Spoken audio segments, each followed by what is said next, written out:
Fascist Awami League নিষিদ্ধ হয়েছে আলহামদুলিল্লাহ। অনেকে কইতেছেন না এইটা নিষিদ্ধ না, এটাই আইনত নির্বাহী আদেশে নিষিদ্ধ। আইনিভাবে নিষিদ্ধ হবে যদি আমরা পর্যাপ্ত পরিমাণে প্রমাণ দাখিল করতে পারি আদালতে। তারপরে সারা দেশে এক নতুন মেরুকরণ হইতেছে আওয়ামী লীগের বিচার প্রশ্নে। এই মেরুকরণে বিএনপি ছাড়া ফ্যাসি বিরোধী সবাই রাস্তায় নামিছিল।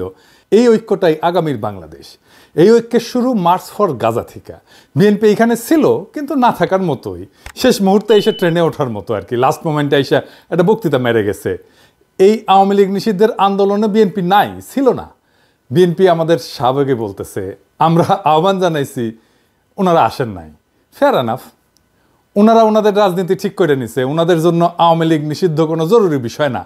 কিন্তু এইটাই হবে আগামীর বাংলাদেশের রাজনৈতিক ফ্রন্ট, যারা আওয়ামী লীগ নিষিদ্ধের প্রশ্নে মাঠে নামছে। এই ফ্রন্ট যদি দাঁড়ায় যায় তাহলে বিএনপি খুবই মুশকিলে পড়বে এদের সাথে নির্বাচনে মোকাবেলা করতে, কারণ এরাই ভারতীয় আধিপত্যবাদের বিরুদ্ধে আওয়ামী লীগের নিষিদ্ধের পক্ষে। আওয়ামী লীগকে কি নিষিদ্ধ করা উচিত? অনেকে কইতেছে এটা একটা ফ্যাসিবাদী আচরণ। এই প্রশ্নটা আমরা কিভাবে ফয়সালা করব? আমাদের এই প্রশ্নের ফয়সালা করতে হবে আবেগের ঊর্ধ্বে উঠা, কোনো ঘৃণা বা আবেগের বশবর্তী না হইয়া এটা আমাদের ফয়সালা করতে হবে। এমনভাবে করতে হবে যেন ওই কথা কামেলারা কোনো যুক্তি তুলে ধরতে না পারে, বিএনপি যেন পিছলাই যেতে না পারে। বিএনপি আওয়ামী লীগ নিষিদ্ধের প্রশ্নে কোনো শক্ত অবস্থান নিতে পারে নাই, তাই না? এক এক সময় এক এক কথা বলিছে, এক এক নেতা এক এক আর্গুমেন্ট দিছে, সব কিছুর সার কথা হইতেছে বিএনপি নির্বাহী আদেশে আওয়ামী লীগের নিষিদ্ধ চায় না। গয়েশ্বরবাবু বলছেন যে আজকে আওয়ামী লীগ নিষিদ্ধ করেছে, আগামীতে তারা বিএনপিকেও নিষিদ্ধ করতে পারে। যমুনা আর শাহবাগে না আইসা বিএনপি পলিটিক্যালি লস করলো, কিন্তু এই ছাড়া বিএনপির উপায় ছিল না। এটাই সেই পলিটিক্যাল লাইন যেটা বিএনপি গ্রহণ করেছে। আবার বিএনপির চেয়ারপারসন মানে খালেদা জিয়ার উপদেষ্টার কথা শুনেন, জোগাড়টার কথা শুনেন, কইছিলেন আওয়ামী লীগকে নির্বাচনে বাধা এবং নিষিদ্ধ করা উচিত না। কইছিলেন রাজনৈতিক দল হিসেবে কাউকে বাধা দিতে পারি না আওয়ামী লীগ নিষিদ্ধের বিষয়ে ফখরুল। আবার এখন কইতেছেন 18 কোটি মানুষ আওয়ামী লীগকে চায় না। তো উনারা কি বলেন বুঝা বলেন কিনা আল্লাহ জানেন। আওয়ামী লীগকে নিষিদ্ধ করার প্রশ্নে কেন বিএনপি দ্বিধান্বিত? মনে করতেছে যে বাংলাদেশে ইসলামপন্থীদের উত্থান হয়েছে, তারা একা ইসলামপন্থীদের ঠেকাইতে পারবে না। এই জন্যই তাদের এই দ্বিধা বইলে আমার মনে হয়। মির্জা ফখরুলের বক্তব্য আমরা পরে আবার একটু বুঝে দেখবো, কিন্তু এবার আসেন দল হিসেবে আওয়ামী লীগের বিচার কেন হবে সেটা একটু বুঝে দেখি। আসিফ নজরুল ভাই বলছেন রাজনৈতিক দলগুলো চাইলে আওয়ামী লীগ নিষিদ্ধ করা যাবে। আওয়ামী লীগের নিষিদ্ধ কি রাজনৈতিক দলের চাওয়ার বিষয়? সব রাজনৈতিক দল চাইলেই কি আমরা কোনো রাজনৈতিক দলকে নিষিদ্ধ করতে পারি? আবার ধরেন কেউ চাইতেছে না, তাইলে কি আমরা কোনো রাজনৈতিক দলকে নিষিদ্ধ করতে পারবো না? এটা একটা জটিল প্রশ্ন। এই প্রশ্নটা আমাদেরকে খুব গভীরভাবে বুঝে দেখতে হবে। কেন আওয়ামী লীগের বিচার আর নিষিদ্ধের বিষয়টা রাজনৈতিক দলগুলোর চাওয়া না চাওয়ার বিষয় না, এমনকি জনগণের চাওয়া না চাওয়ার বিষয় না। ধরেন একজন ব্যক্তি অপরাধ করলো, তাকে ব্যক্তিগতভাবে দায়ী করা যায়, এটা খুবই সহজ কথা। কিন্তু যখন একটা রাজনৈতিক দল সংগঠিতভাবে অপরাধ করে, রাষ্ট্রবিরোধী কাজ করে, মানবাধিকার লঙ্ঘন করে বা গণতন্ত্র ধ্বংস করে, তখন বিষয়টা শুধু ব্যক্তির অপরাধ থাকে না, তখন তা হয় ইনস্টিটিউশনাল বা সাংগঠনিক অপরাধ, যার বিচার দল হিসেবে করা যায়। তো এই সংগঠিত অপরাধটা কি আসলে? এই সংগঠিত অপরাধ হইতেছে রাজনৈতিক দলের সেই অপরাধ যা রাষ্ট্রের যে বুনিয়াদী আদর্শ সেটাকে ধ্বংস করে দেয়। রাষ্ট্রের বুনিয়াদী আদর্শটা কি এটা বুঝতে হলে আমাদের বুঝতে হবে রাষ্ট্রটা আসলে কি। এই বিষয়টা একটু জটিল মনে হইতে পারে, কিন্তু সেলসেলাইয়া বুঝে যাবেন, কোনো অসুবিধা নাই। এই বিষয়টা আমাদের বোঝা খুবই দরকার, কেন আওয়ামী লীগকে আমরা নিষিদ্ধ করতে চাই। রাষ্ট্র আমাদের সবার সার্বভৌম ক্ষমতার একটা অংশের সমষ্টি, মানে সবার, আপনার আমার সবার সার্বভৌম ক্ষমতার একটা অংশ আমরা দিয়া রাষ্ট্রটাকে বানাই। যে আমরা রাষ্ট্রকে দিয়া, ওই সার্বভৌম ক্ষমতা রাষ্ট্রকে দিয়া তারা শক্তিশালী করি। কেন করি? কারণ সে আমাকে রক্ষা করবে, এটা রাষ্ট্রের দায়িত্ব। ধরেন আমরা কেউ মারল, একজন মর্যাদাবান মানুষ হিসেবে আপনার আমার দায়িত্ব হচ্ছে পাল্টা মাইর দেওয়া, তাই না? যে আমরা মারছে, আমরা পাল্টা মার দিই না। কেন দিই না? আমি আমার পাল্টা মার দেওয়ার ক্ষমতাকে রাষ্ট্রের হাতে অর্পণ করি আর বলি আমার এই ক্ষমতা নাও, আর আমারে যে মারছে তার বিচার করো। এই যে রাষ্ট্রের সাথে আমার বোঝাপড়া, জনগণের যে চুক্তি, আমি যে কইলাম যে আমার ক্ষমতা নাও, তুমি এটার বিচার করবা, এটাই হইতেছে সংবিধান। আমার রাষ্ট্রের কাছে নিবেদন করার শক্তি নিয়ে তৈরি হয় রাষ্ট্রের প্রতিষ্ঠান, পুলিশ হয়, আর্মি হয়, আদালত হয়, নির্বাচন কমিশন হয়, আমলাতন্ত্র হয়।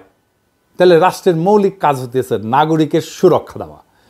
সরকার আমরা নির্বাচন করি এই রাষ্ট্রকে চালানোর জন্যে, সে আমার আপনার চাকর, কিন্তু সেই যখন মালিক হইয়া বসে আর রাষ্ট্র যেটার মালিক সেটা দখল নিয়ে নেয় আর আমার বিরুদ্ধেই কৃপান তোলে, আমারে সুরক্ষা কি? আমি হয়ে যাই জুলুমের শিকার, আমারে ক্রসফায়ারে দেয়, আমারে গ্রুম করা হয়, আমার সম্পদ লুট করা হয়, সে বলতে থাকে এটা আমার দেশ, আমার বাবা স্বাধীন করেছে, আমি দেশের মানুষকে খাওয়াই, আমি এটা করে দিয়েছি, ওইটা করে দিয়েছি, আমি তো বলে দিয়েছি, সব বন্ধ করে বসে থাকবো, আমি টিভি চ্যানেল দিয়েছি, আমি মোবাইল দিয়েছি, আমি উন্নয়ন করেছি, আমি আমি আমি আমি আমি আমি এইটা একটা রাষ্ট্রের সাথে, ওই নাগরিকের সাথে কন্ট্রাক্টের বরখেলাপ। এটাই রাষ্ট্রের বুনিয়াদী বৈশিষ্ট্যকে ধ্বংস করা। এই দলকে রাষ্ট্রে থাকতে দেওয়া যাবে না, এটা ক্যান্সার। এটাকে কাইটা ফেলে না দিলে আপনাদের মেরে ফেলবে।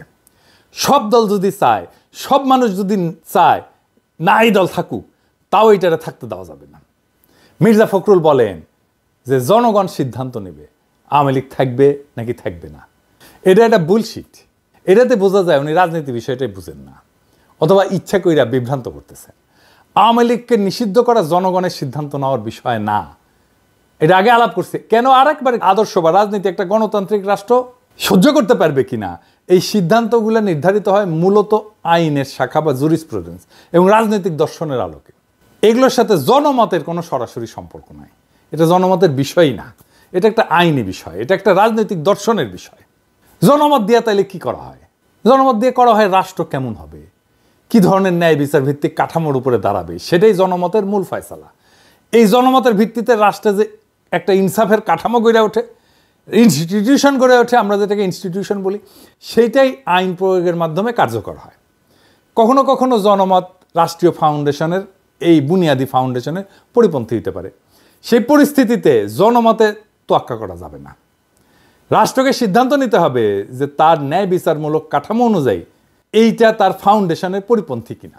যেমন ক্রসফায়ার, পুলিশ হেফাজতে নির্বাচন, গণধোলাই, এই সমস্ত অনেক দেশে জনপ্রিয় হতে পারে, পাবলিক পছন্দও করতে পারে, কিন্তু তার রাষ্ট্রের মৌলিক ন্যায় বিচার এবং ভাবনার পরিপন্থী।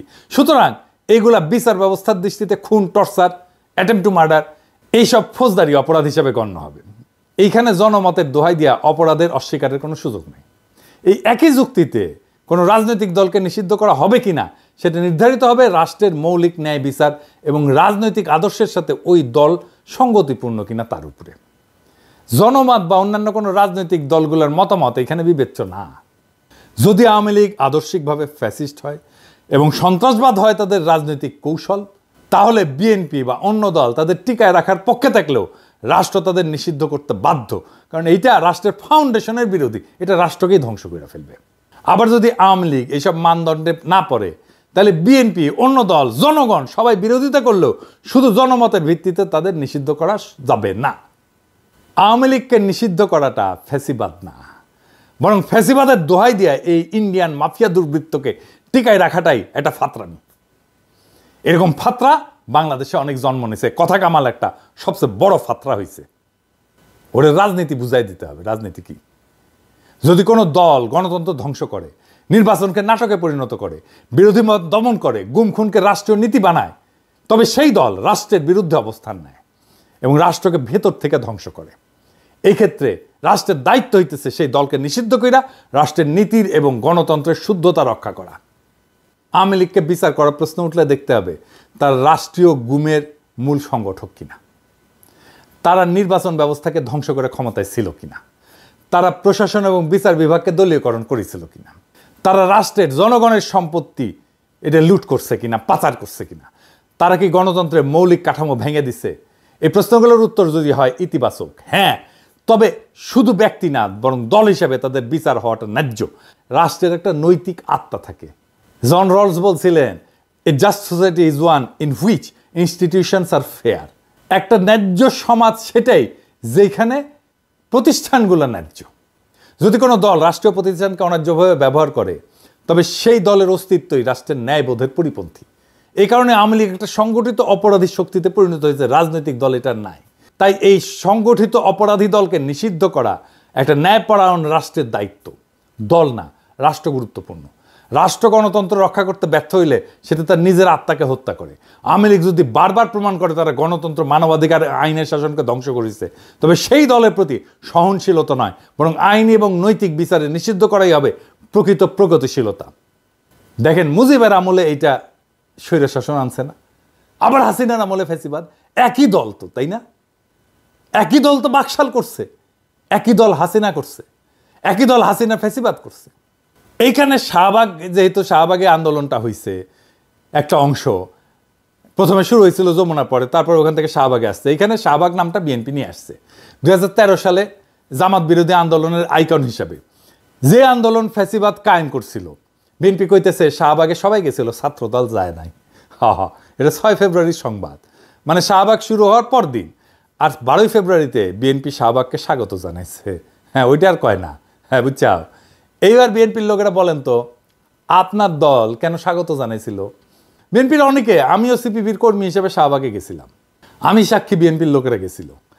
আমার দল শাহবাগ ত্যাগ না করলেও আমি দল ত্যাগ করে তওবা করেছি, ভুল স্বীকার করেছি ব্যক্তি হিসাবে।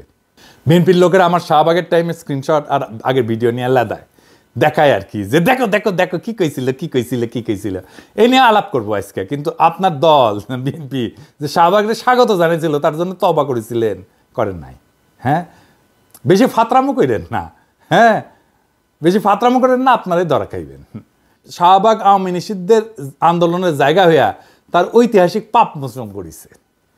জার্মানিতে একটা জায়গা আছে রেইনহার্ড হেডরিক প্লাটস বলে, বার্লিনে। 1930-এর দশকে নাৎসিবাদের জন্ম ওই জায়গাটায়।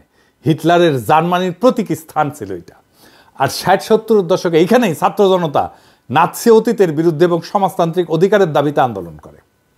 প্রথমটা ছিল ফ্যাসিবাদের প্রতিষ্ঠার পক্ষে, দ্বিতীয়টা ফ্যাসিবাদের বিচার এবং গণতন্ত্রের দাবির পক্ষে। চীনে দেখেন না তিয়ানানমেন স্কোয়ার, এখানে কি